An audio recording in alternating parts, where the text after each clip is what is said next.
Alright folks, sharpen your knives, stretch your hamstrings. Today we're reviewing Ballerina, the John Wick spin-off that asks what if killing people was just introspective dance with extra bullets.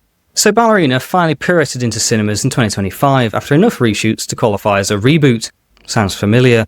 It's directed by Len Wiseman, yet the Underworld guy, and polished up by Chad Shelensky, aka Mr. Wick himself. Ana de Armas stars as Eve Macaro, a ballerina turned assassin. She's joined by Ian McShane, Angelica Houston, Norman Reedus, who I'm 90% sure was born holding a crossbow, and Keanu Reeves making a not-so-tiny cameo. Also, Lance Reddick's final appearance in Sharon makes him a bittersweet ending. So, this story is a classic Wick verse. Someone you love gets killed, so naturally the one solution is to murder literally everyone. Eve's dad is murdered by a cult-like killing crew. She's adopted by the Ruska Roma crime family, yes, the one who makes the ballet look both graceful and terrifying. Under the director's training, she masters pointy shoes and pistols, which I think should now be an official Olympic event. She hunts down the assassin marked with a creepy symbol, stumbles into John Wick, who basically says, "Trust me kid, this life sucks," and ignores him because otherwise there'd be no film. It all ends with Eve fighting an entire village, which is like Animal Crossing but everyone's armed with machine guns. Okay, let's talk action. Does it slap? The first half is a little wobbly, the camera shakes more than someone who's just down 6 espressos, but the second half, chef's kiss. There's a snow-covered Russian restaurant fight that had me yelling at the scene, like a sports fan. No wonder it was in the trailer. And in the finale, I imagine Looney Tunes, but 18 plus rated. People are slipping, sliding, shooting, stabbing, and at one point I swear someone dies via soup ladle. I was cracking like it was slapstick comedy, except everyone was bleeding. It's absurd, it's violent, and it's beautiful. Ana de Armas is fantastic, deadly, elegant, and still somehow relatable. Yes, she can spin kick a man into oblivion, but she also looks like she just wants a nap. Keanu Reeves shows up, and let's be real, the audience collectively squealed.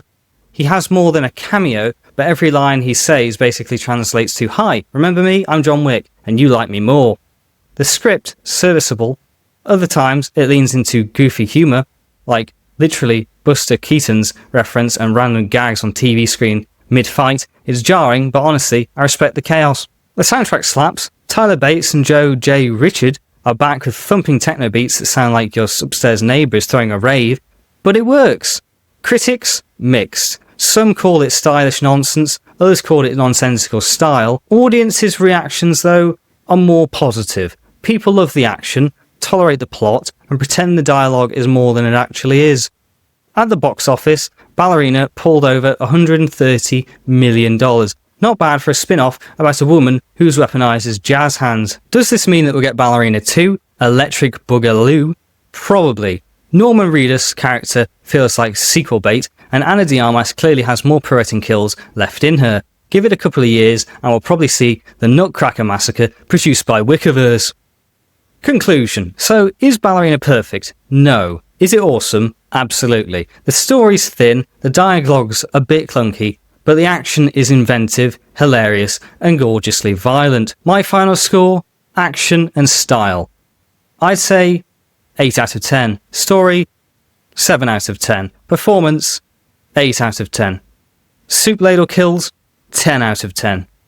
If you're a John Wick fan, you'll have a blast. If you're not, well, why are you here? That's it from me. Like, subscribe, and remember, stretch before committing murder. Those pirouettes are murder on the carbs. Thanks for watching.